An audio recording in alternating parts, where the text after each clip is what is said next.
have taken a big leap forward. Very good things will happen. Joining me now from the Heritage Foundation, Jim Roberts, and from AEI, Derek Scissors.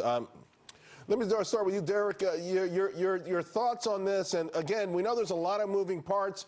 We know this is sort of a beginning framework, but the news coming out of Argentina seems to have been greeted pretty well on Wall Street, and it seems to have added some optimism. Ultimately, a deal can happen. Yeah, I have to say I'm a little bit skeptical. I'm skeptical not because, the developments in Argentina were bad, but when you're talking about what the U.S. has wanted from China, we wanted similar things for 15 years. We didn't get them under Obama. We didn't get them under Bush before that. We wanted them for the last 15 months since we opened the Section 301. We haven't got them. So it's really hard to imagine how we're going to get them in the next 90 days. I'm all for a pause on tariffs. I'm not in favor of tariffs.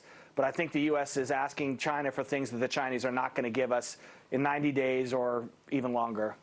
Jim, I know obviously these things didn't happen with respect to prior presidents, but I don't remember any president taking the battle to China the way President Trump has in the first place. Well, I think that's true, but I agree with Derek. I think we have to see some results. We have to see what Ambassador Lighthizer lays out in terms of metrics. What is going to constitute enough progress? Derek's right.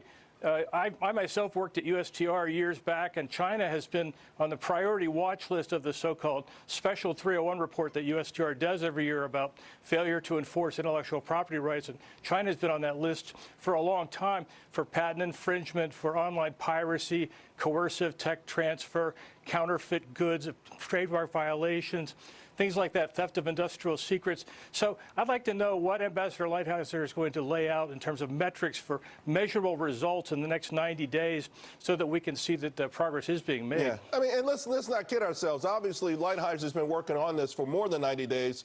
So those metrics that you're looking for, Jim, may happen. Peace and FP, I thought was pretty interesting because Lighthizer, I believe, is the perfect person in this administration to lead this battle, in part because of experience that he had with Ronald Reagan and others. It says the Lighthizerism, if you will, is partly where he calls state capitalism of China, where the U.S. must emulate part of the style of its adversary and become a bit more state capitalist itself. Jim, is that a contradiction there, or is that what this tariff approach was all about?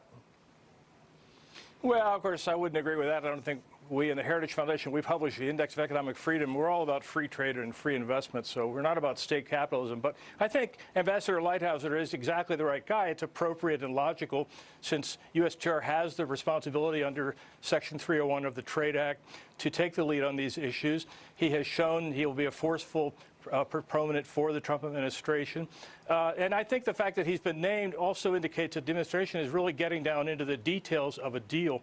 And I think that's a good sign. Derek, I know that the free trade crowd, the globalist crowd, I think they're going to be loath to give President Trump any credit no matter what the ultimate outcome of this is. Would you agree, though, that there's room? I mean, listen, the bottom line is I think we all agree. China's not going to stop stealing intellectual property, but I do believe we can get them to stop stealing it in broad daylight. Okay, so make it a little bit tougher for them. So that being the case, I mean, do you see any possibility of, quote unquote, some positives ultimately coming out of this effort? Yeah, I do think there's a possibility, and I think Jim hit the nail on the head right now, and so did you in your question. Ambassador Lighthizer is the right person to lead this, both because he's supposed to lead it as the trade rep and because of his experience. No offense to Secretary Mnuchin or Mr. Kudlow. They are not trade negotiators. They shouldn't be in charge. So we've got the right person in charge. If he feels, he's not going to feel that it's a great success and everything went perfectly, because that's not realistic. Right. But if he feels we've made strides after 90 days, then the administration should get credit. I'm absolutely willing to listen to what he has to say after 90 days, and I think most people who are either fans or critics of the president should be as well.